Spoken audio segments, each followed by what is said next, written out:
네, 바로 내일부터입니다. 일본이 후쿠시마 오염수를 방류하는데요. 일단은 17일간 하루에 460톤씩 방류를 해보고 거기서 이제 문제가 없으면은 일단 내년 3월까지 3%, 그게 31,200톤인데요. 그 정도를 방류하고 30년간 1,000개의 탱크를 다 비우겠다. 요런 계획입니다. 민주당과 정의당은 오늘부터 저지투쟁에 들어간다고 하는데 그 내용들을 좀 살펴보고요. 또 어제 이재명 대표가 쌍방울 대북 송금 건으로 검찰에 입건됐지요. 이 당내 현안도 짚어보겠습니다. 민주당 김영진 의원 어서 오십시오. 네, 반갑습니다. 민주당은 그 일본 오염수 방류를 뭐 지금이라도 막을 수 있으면 막아야 된다 이런 입장이신 건가요? 그렇죠. 민주당은 일본의 원전 오염수의 총량이 현재까지 확인된 거는 130만 톤을 30년에 걸쳐서 그 태평양에 버리겠다라고 하는 네. 그런 계획이기 때문에 지금이라도 막는 것이 장기적으로 태평양의 바다의 안전과 우리 국민의 먹거리 안전을 지키는 출발이 될 것이다. 그렇게 보고 있기 때문에 원칙적으로 막아야 된다. 이렇게 보고 있어서 행동에 나서게 됐습니다. 예. 국민의힘에서는 광우병 때처럼 괴담 퍼뜨려가지고 결국 피해보는 건 우리 수산업 종사자 아니냐. 일본 방류에 찬성은 아니지만 우리 바다가 안전한 건 지금 과학적으로 입증이 됐는데 왜 자꾸 공포를 조장해서 우리 어민들, 수산업자들 곤란하게 하느냐. 이런 입장이거든요. 어떻게 보세요? 제가 보기 현존하는 위협을 그다음에 현존하는 원전 오염수의 위협을 얘기하지 않는다고 해서 그 위협이 사라지지 않는 것은 아니지 않습니까? 즉, 그 후쿠시마 원전 오염수로 오염된 후쿠시마 수산물 현재 우리가 수입해서 먹지 있지 않지 않습니까? 먹지 않고 있죠. 그렇죠. 예. 그럼 동일한 거죠. 그럼 후쿠시마 원전 오염수가 방류돼서 나타나는 해산물과 먹거리의 안전에 관해서 그것이 위험이 있다라고 얘기하는 것을 괴담이라고 얘기하면 그렇게 얘기하는 것 자체가 국민의힘 주장 자체가 사실을 왜곡하는 괴담이라고 보고 있습니다. 저는 있는 위험을 분명하게 하고 대한민국이 주권 국가로서 일본이 후쿠시마 핵원전 오염수를 그 안전성의 검증 없이 방류하는 것에 대해서 단호하게 반대하고 최소한 태평양 연안국 그다음에 유엔 이렇게 안전에 관한 검증들이 된 네. 이후에 예. 방류하더라도 충분하게 일본의 안전과 한국의 안전을 같이 이룰 수 있다. 그렇게 보고 있는 겁니다. 그 어제는 일본 대사관 방문해서 항의를 하시고 100시간 긴급 행동에 나서겠다 이렇게 발표를 하셨던데 어떤 좀 계획들을 갖고 계신 거예요? 우리가 보기에는 일본의 그 후쿠시마 원전 오염수 방류는 1939년에 2차 세계대전 진주만 습격처럼 해당 시기에는 공격기로 진주만을 습격하면서 태평양 전쟁이 일어나서 한국과 우리 동남아 전체 위험을 줬다면 이번 원전 오염수는 바다로 공격을 하면서 태평양 연안국에 위험을 주는 제2차 태평양 전쟁이라도 볼 수 있다. 그렇기 때문에 이것을 장기적으로 제가 보기에는 우리가 막지 않으면 태평양 연안에 살고 있는 한국, 일본, 중국, 필리핀 등 많은 태평양 연안국들의 위험들을 우리가 방기할 수 있다. 그렇기 때문에 막아야 된다고 보고 있고요. 어제 전체 비상 긴급의원총회를 열어서 민주당 입장을 천명을 했고 특히 윤석열 정부가 좀 더 단호하게 대한민국 정부의 입장을 일본에 표명해 주는 게 필요하다. 노라고. 네, 안전성이 검증될 때까지라도 중단하라. 그렇지 않다면 다액종 설비스인 알프스의 성능과 기능이 안정화되고 막을 수 있다라고 하는 것까지라도 해달라. 셋째, 우리 전문가들이 참여하고 할 수 있는 그런 검증이라도 해달라. 이렇게 지난번에 갔다 온 걸로는 이제 부족하다고 보시는 그래서 거예요. 1차, 2차, 3차의 최소한의 조치도 진행되고 있지 않은 상황에서 진행하는 것은 국민의 안전을 저버리는 것이다. 그렇게 보고 있기 때문에 100시간 비상 행동에 들어가게 됐습니다. 알겠습니다.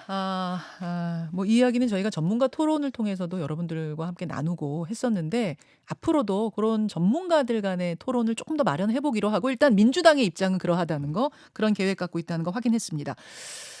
당 내부 문제도 근데 지금 복잡하잖아요. 네네. 당 밖의 문제도 복잡합니다만 당 내부도 복잡해요. 이재명 대표가 어제 쌍방울 대북 송금 의혹과 관련해서 입건이 됐습니다. 이제 피의자가 된 거예요. 혐의는 제3자 뇌물죄. 제가 앞서도 언급했습니다만 쌍방울 얘기 나올 때마다 이재명 대표 언급이 많이 돼가지고 많은 분들은 이미 뭐 피의자였던 거 아니에요? 이런 분도 계시는데 쌍방울 관련해서는 조사받은 게 지난번에 처음 받은 거고 이번에 처음 이제 피의자로 입건이 된 겁니다. 이 흐름들, 일련의 흐름들은 어떻게 보고 계세요? 제3자 뇌물 관련해서는 아주 자주 듣는 얘기인데요. 성남 FC 건도 정상적인 성남 FC의 광고 유치와 활동 관련해서 이것이 제3자 뇌물이다 이렇게 봤고 이번 쌍방울 관련해서 동일하게 제3자 뇌물 관련 혐의가 있다라고 얘기하는데 근래 들어와서 한동훈 검찰의 트렌드가 제3자 뇌물 그다음에 배임인 것 같아요. 아, 트렌드예요? 트렌드입니다, 제가 보기엔. 왜냐하면 어, 제3자 뇌물과 배임이라고 하는 부분들은 예. 실제로는 정책적인 판단과 결정을 어떻게 볼 것인가에 대한 문제거든요. 그래서 보면은 제가 보기엔 제3자 뇌물과 배임의 문제는 대단히 정교하고 정확하지 않으면 그것이 이연령 별령이 된다. 귀에 걸면 귀걸이, 코에 걸면 코걸이가 되는 그런 혐의라서 예. 그 혐의를 적용할 때는 보다 분명할 필요가 있다라고 보거든요. 예, 예. 이거 제 성남 FC 건도 그렇고 쌍방울 건도 그렇고 직접적으로 이재명 그 지사가 연관돼서 뇌물을 수수했다거나 그런 정황이 있다거나 그것을 가지고 무슨 이익을 취했다거나 하는 게 없는 상황에서 제3자 뇌물 혐의를 해서 정치 공작적으로 수사한다라고 보고 있습니다. 근데 그래서 새로운 지금 트렌드라고 봐요. 김성태 전 뭐 회장이나 또 이화영 전 부지사 같은 경우에 이재명 대표도 알고 있었다. 이 진술을 했다는 거 아니에요? 어제 재판장에서도 저는 하고. 김성태 회장의 현재적 상황이 되게 궁박하다라고 봅니다. 왜냐하면 본인은 본인의 범죄 행위를 피하기 위해서 해외 도피했던 사람 아닙니까? 예. 해외 도피했던 사람이 국제 공조에 의해서 잡혀와서 지금 검찰의 포로가 돼서 지금 수사를 받고 있잖아요. 그리고 본인의 범죄 행위가 상당히 많아요. 그리고 한동훈 장관도 얘기했듯이 네. 깡패에게 민주당이 왜 이렇게 집착하냐라고 얘기를 하지 않습니까? 제가 되묻고 싶은 것이 예. 한동훈 검찰은 왜 그렇게 깡패와 사기범의 얘기에 대해서 그렇게 그 존중하고 입장을 가지고 그 공격하는지 이해할 수가 없어요. 아, 깡패 말을 왜 믿느냐? 예, 그렇죠. 그 진술 못 믿는다 그 말씀이세요? 저는 제가 보기에는 한동훈 검찰이 네. 했던 얘기가 그대로 아니에요. 민주당은 왜 깡패 얘기에 대해서 그렇게 그 뭐 신뢰하고 보호하려고 하냐고 주장했지 않습니까? 근데 이화영 전 부지사는 깡패 아니잖아요. 지금 현재는 김성태 회장의 진술만 있는 거 아닙니까? 검찰에서 진술했다는 이야기를 이화영 전 부지사의 이제 전 변호사가 하긴 했는데 그것도 입에서 직접 듣기 전엔 모르겠다. 그래서 제가 보기에는 조금 더 확인해 볼 필요가 있고요. 김성태 회장의 전원의 진술 아닙니까? 김성태 회장은 자기가 얘기를 했고 이화영 지사가 얘기를 했다. 그것을 전원으로 들었다라고 하는 부분이라서 네. 그래서 제가 보기엔 제3자 뇌물의 행위 자체가 과연 적용이 가능한가라는 부분이고요. 두 번째는 대북 송금 관련한 부분들이 하노이 노딜 이후에 실제로 정부와 정부 간의 남북 채널 자체도 전면으로 차단된 상태에서 과연 지방자치단체와 북한 정부 간의 그 교류와 협력이 과연 가능할 것인가? 그것 상황 설정 자체가 저는 약간 사기적 그 소질이 있다라고 보고요. 실제로 300만 달러와 500만 달러는 예. 쌍방울이 대북 광물권에 관한 부분들을 가지고 협정서를 조인하고 자기들의 사적 이익을 위해서 기업적 이익을 위해서 체결하고 그에 따른 대가로 돈을 준 것인데 그것을 갖다가 제3자 뇌물로 보는 것 자체가 타당하지 않다 그렇게 보고 있는 거예요. 바로 이제 그 쟁점을 가지고 이제 뭐 치열한 뭐 재판도 열리고 할 텐데요. 여하튼 그것이 맞냐 틀리냐를 떠나서 여하튼 지금의 흐름은 검찰이 이재명 대표를 구속시키기 위한 그러니까 구속영장을 청구하는 수순으로 가고 있다고는 보세요? 뭐 검찰은 검찰이 일정대로 하겠죠. 검찰 일정대로 하겠고 네. 저희들이 제3자 뇌물과 배임의 문제에 관해서 예. 명확한 입장을 얘기를 했던 거고 이재명 대표가 얘기했듯이 검찰에서 부르면 나가서 수사를 받겠다. 그리고 재판에 임하겠다라는 입장이 분명하기 때문에 예. 검찰은 좀 더 분명한 증언과 증거, 예. 내용을 가지고 소명한 이후에 제가 보기엔 소환하는 게 필요하다라고 봐요. 그냥 벌써 4차 소환을 했는데 한마디로 편의점에 가서 물건 사듯이 이재명 대표를 불러서 수사하면 되는 겁니까? 편의점에서 물건 사듯이 지금 그냥 쉽게 부르는 것 같은 쉽게 부르는 느낌이세요? 것 같습니다. 제가 보기엔. 그렇게 보고 계신다. 이재명 대표는 영장 청구하면 나 실질심사 받겠다. 불체포 특권을 지금 포기하겠다고 선언한 상태인데 대신 비회기 중에 불러달라. 이렇게 얘기를 지난 금요일에도 했습니다. 근데 일주일 후면 정기국회잖아요. 회기가 시작이 되잖아요. 제가 볼 때는 일주일 안에 체포동의안 날아올 것 같지는 않거든요. 그러면은 정기국회 시작되면 그럼 어떻게 되는 겁니까? 그래서 이재명 대표가 지난 6월 교섭단체 대표 연설에서 네. 얘기했고 저도 여러 차례 방송이나 언론을 통해서 얘기했듯이 7월, 8월이 비회기가 쫙 열어놨지 않습니까? 예. 과거에 1월, 2월 임시국회 시기에 정상적으로 국회를 열었는데 그게 방탄국회라고 국민의힘과 윤석열 정부가 계속 비판을 했기 때문에 그럼 7월, 8월에 그 비회 기간이 있기 때문에 예, 다 예. 열어놓겠다. 그러면 지난 2년 동안 수사해 왔던 것을 7월, 8월 2개월 동안에 영장을 청구하든 수사를 하든 진행을 하면 그에 따라서 입장을 임하겠다고 얘기를 했는데 실제로는 2년 동안 수사해 놓고 7월, 8월 비회기 중에 전혀 영장을 청구하지 않고 또 9월에 가서 청구한다라고 하는 것 자체가 예. 제가 보기에는 이 수사가 수사의 적합성이라든지 정당성도 현재 확보되지 않았고 증거와 영장 청구의 근거와 내용들이 없기 때문에 미뤄지고 있어서 과연 영장을 청구할 수 있고 그 영장 청구에 대해서 법원이 응답할 것인가 그것 자체도 의문이라서 지금은 답하는 것이 제가 보기에는 그 우답이 될 것 같습니다. 영장 청구의 요건도 안 갖춰질 저는 거니까. 아직 갖춰져 있지 않다라고 보고 있습니다. 그래서 못 칠 것 같다 보시는 저는 거예요? 제가 보기엔 쌍방울 건이나 재범 예. 부분에 관해서 예. 이재명 지사의 예. 이재명 대표에 대한 예. 직접적인 수사도 아직 진행되고 있지 않지 않습니까? 예. 최소한 쌍방울 건으로 영장을 친다면 수사는 해야 될 거 아닙니까? 수사조차 진행되지 않았는데 벌써 영장과 영장 발부 여부, 체포 동의안에 관한 찬반 여부를 묻는 것 자체가 대단히 우답이다 그런 생각이 듭니다.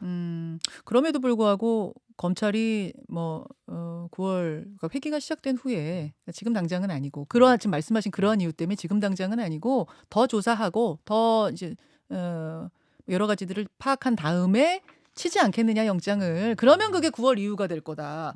그러면 당위성을 떠나서 현실성에 있어서 민주당이 고민해야 되지 않겠느냐는 얘기는 이미 나오잖아요. 당 내에서. 민영배 의원 같은 경우는 표결 상황이 혹시라도 되면 그냥 우리 회의장 나가버리자 이렇게 얘기했습니다. 어떻게 생각하세요? 현실적이지 않은 방법입니다. 그건 불가능한 일이라고 제가 보세요? 보기엔 불가능한 일이고요. 뭐 사실 그렇게 되면은 적정한 의사결정이 안 되기 때문에 투표 불성립으로 다시 투표를 해야 되는 상황이라서 국회법 절차에 따라서 적정하지 않은 거고. 아니 나가버리면 그럼 그 다음에 또 불러야 돼요? 나가면 그럼 또 부르고 그렇기 때문에 제가 보기에는 아, 성립이 되지 않는 그 제안이고요. 특히 그런 문제에 관해서 당내에서 어떻게 할 것인가를 정하지 않았는데 제가 보기에는 민 의원께서 개인적인 의견이었다고 보고 있습니다. 민의원이 자기 정치한 거라 보세요? 뭐 그걸 자기 정치라고 하기보다는 예. 검찰의 영장 청구와 체포 동의안 청구 자체가 대단히 그 비정상적이고 정치 공작적이고 이재명 대표를 잡아가려고 하는 그런 목적에서 진행되고 있기 때문에 그런 문제에 관해서 민 의원은 단호하게 반대한다. 그런 의지의 표현이라고 봅니다. 의지의 표현 정도다라고 그렇습니다. 보세요. 정청래 의원은 뭐 나가버리자는 아니고 대표가 잡혀가게 둘 수 없지 않느냐. 그렇게 찍을 수는 없지 않느냐. 그 말씀은 결국 체포동의안에 반대, 부결표 던지자라는 주장으로 들리거든요. 그건 어떻게 보십니까? 저는 이재명 대표가 얘기했듯이 일반적인 원칙을 분명히 했거든요. 영장이 청구되면 제발로 나가서 영장 심사를 받겠다라고 얘기했기 때문에 예. 그 원칙에 다 녹아 있고 그것에 대해서 찬성 반대를 의원들에게 얘기하거나 그럴 계획이나 생각이 없다고 보고 있습니다. 잠깐만요. 그게 무슨 말씀이죠? 체포 영장에 대해서 찬성과 반대를 의원들에게 얘기하거나 예. 권유할 생각이 없다라고 저는 보고 있습니다. 이재명 대표가 권유하거나 무슨 입장 내지 왜냐하면 않을 거다. 의원들은 예. 자기 국회의원으로서의 양심에 따라 판단하고 결정하는 것이지 예. 그것에 대해서 이재명 대표가 이래라 저래라 할 수 있는 그런 상황은 아니라고 당론으로 해주십시오 이렇게도 안 할 거라고 그런 보세요? 경우는 없을 겁니다. 그러면은 역시 이제 자율투표로 가게 될 거고. 근데 이재명 대표의 뜻이 나 가서 영장실질심사 당당히 받겠소라면 의원들이 자율적으로 다 가결표, 찬성표 던져주셔야 되는 거 아니에요? 그거는 그때 상황에 가서 판단할 문제라고 보고 있습니다. 그럼 지금 부결표를 말씀하시는 분들은 어떤 생각 때문에 부결표 얘기하시는 거예요? 아까 말씀하셨듯이 예. 말씀드렸듯이 그 현재 윤석열 정부의 같은 대선 경쟁자였던 이재명 대표를 이렇게 2년 동안 사법적으로 4번씩 소환하고 계속 체포영장을 보내는 것 자체가 네. 정당한 수사라기보다는 정치 공작적 행위이고 정치 탄압이다. 그런 그렇기 의지의 때문에 표현이다. 반대 그런 의지. 의도에 대해서 우리가 수용하거나 할 수 없다. 그래서 반대한다. 그런 예. 취지의 의미라고 예. 보고 있습니다. 자율 투표하게 되면 그럼 부결, 즉 체포 반대가 높이 나올 거라고 보세요? 제가 보기에는 아직 그런 행위나 이런 부분들이 임박하거나 상황이 진행된 게 아니라 지금 얘기하는 것은 적절하지 않고 빠르다고 보고 있습니다. 분위기는 저는 어떤데요? 영장 청구도 예. 검찰과 법원도 대단히 고민스럽고 예. 쉽지 않을 것이라고 보고 있는 입장입니다. 물론 계속 그 말씀은 하시고 있습니다만 부결표가 더 많을 분위기인가를 제가 여쭙는 이유는 지난번에는 가결표가 더 하나 많았어요. 그때는 불체포 특권 포기한다고 하지도 않았는데. 그럼 그때 상황을 지켜봐야 되겠죠. 지금 먼저 얘기하는 것 자체가 알겠습니다. 의원들이 가지고 있는 자기 결정권을 너무 침해하는 것 같습니다. 김남국 의원 어제 출마 안 하겠다. 불출마 선언 했잖아요. 지금 시간이 넘치나요? 다 됐나요? 시간이 안 되나요? 혹시 한 5분 정도 가능하십니까? 예, 그 이야기 입으로 넘겨서 하겠습니다.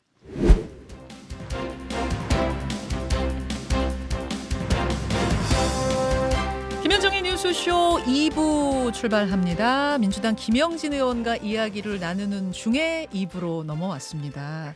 윤리위 얘기하다가 넘어왔어요, 김 의원님. 네네. 그러니까 김남국 의원에 대해서 제명을 결정하느냐 마느냐 어제 윤리위 소위가 열렸습니다. 이제 여기서 결정이 되면 그 다음에 전체 회의로 가고 본회의로 가고 이렇게 되는 건데 그 윤리위 소위가 열리기 직전에 김남국 의원이 다음 총선 불출마하겠습니다. 이렇게 선언을 한 거예요. 그러자 소위가 상황이 바뀌었으니 조금만 다시 논의해 봅시다 하고 이제 중단이 된 겁니다.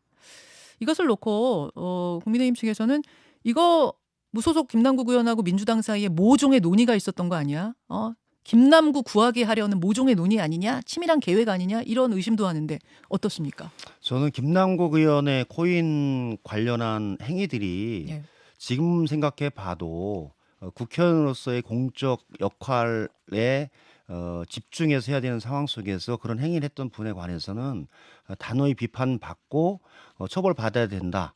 그리고 국회가 그런 원칙을 잘 세워나가는 것이 필요하다는 것에 동의를 합니다. 예. 그래서 윤리위원회에서 민주당이 제소를 했고 그 판단을 기다리고 있는 거고요. 예.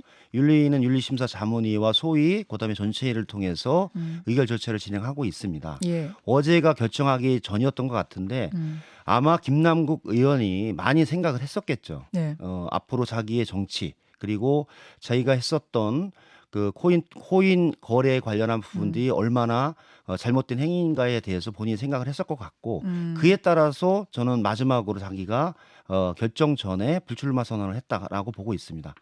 사실 국회의원에게 불출마 선언은 공선법에 의해서 피선거권을 5년 그 제한받는 것과 동일합니다. 왜냐하면 선거에 출마하지 못하기 때문에 그렇죠. 5년 동안 어떤 정치 행위가 불가능하지 않습니까? 예. 출마를 스스로 그 단죄를 했고 스스로 처벌을 받았기 때문에 그런 상당한 변화에 대해서 윤리 소위원회에서 네. 논의를 한 번 더 해보자 그런 취지로 조금 시간을 연장해서 가지 않았나 그렇게 보고 있습니다. 불출마 선언이라는 게 워낙 큰 이슈다 보니까 좀 다시 논의하자라고 보류하는 게 적절한 판단이었다고 보세요? 저는 제가 보기에는 그 정도 선언이면 예. 정치인이 예. 스스로 정치를 중단한다는 선언 아닙니까? 향후에 5년 동안. 아하. 그렇기 때문에 그런 정도로 본인 스스로의 판단과 결정이 있었다면 예. 사실 국회의원의 윤리 관련한 판단과 결정 아닙니까? 윤리라고 하면 자기가 한 행위에 대해서 이것이 법적 문제를 벗어나서 도덕적 윤리적으로 문제가 있는 것에 대해서 인정하고 그에 합당한 처벌을 본인 스스로 내렸다라고 보기 때문에 저는 윤리심사 윤리위원회 소위원회에서 논의와 진정성을 한번 확인해 볼 필요가 있다. 그래서 연기됐다고 보고 있습니다. 진정성이 확인된다면 제명까지는 갈 일이 아니라는 제가 개인적으로는. 보기에는 지금 그러니까 개인적인 의견으로는 네. 우리 헌정사에서 국회의원을 제명했던 경우는 김영삼 대통령, YS 대통령, YS 국회의원을 79년에 제명한 것 이해는 없거든요. 그렇죠. 그러면 과연 그런 행위로서 예. 볼 수 있는 것인가에 대한 생각도 있는 거고. 과하다고 보세요? 저는 마녀 상향적 성형도 있을 수 있다. 그래서 객관적으로 판단하고 검증해서 처벌하면 되지 않을까라는 생각이 들고요. 이런 생각이 민주당 의원들 사이에 저는 부분적으로 개인적으로 그런 생각을 하는 사람도 있다라고 보고 있습니다. 다수예요? 그건 모르겠어요. 아니 왜 제가 왜 질문 드리냐면 신경민 전 의원은 다수의 의견은 압도적으로 제명 쪽이다. 어제 그러시더라고요. 한 방송에서. 뭐 그거는 신경민 의원님이 다수의 의원들과 의견을 나누셨으니까 그런 말씀을 하신 것 같고, 제가 보기에는 국회의원 제명까지 갈 수 있는 사안인가에 대해서 예. 과연 적절한가. 예. 현재는 국회 윤리위원회의 처벌 기준이 음흠. 경고, 한 달 징계, 제명 딱 3단계예요. 그러면 제가 보기에는 이런 제도적인 상황 속에서 이걸 어떻게 판단할 것인가. 그러면 6개월, 1년 뭐 이렇게 해서 그 경중에 맞게끔 판단하는 부분도 필요하고, 좀 과하다고 보시는 또 거예요. 코인 거래 관련한 국회법에 있어서도 그 제도를 좀 정비하면서 네. 그런 부분들을 사전에 예방하고 네. 처벌할 수 있는 근거를, 허들을 마련한 이후에 처벌하는 게 맞다. 그래서 그런 부분들이 좀 여러 가지 제도적 측면에서도 살펴보면서 알겠습니다. 판단할 근거가 네. 있지 않나, 그렇게 보고 있는 겁니다. 근데 회의 시간에 했잖아요. 그건 아까 제가 제일 처음에 네. 얘기했듯이 국회의원으로서의 공적인 역할을 하는 사람이 과연 그렇게 하는 것이 정말 잘못된 행위였고 처벌받아 마땅하다, 그렇게 말씀을 드린 겁니다. 알겠습니다. 여기까지 김영진 의원과 이야기 나눠봤습니다. 김 의원님 오늘 고맙습니다. 네, 고맙습니다. 김현정의 뉴스쇼는 시청자 여러분의 참여를 기다립니다. 구독과 좋아요, 댓글 잊지 않으셨죠? 알림 설정을 해두시면 평일 아침 7시 20분 실시간 라이브도 참여하실 수 있습니다.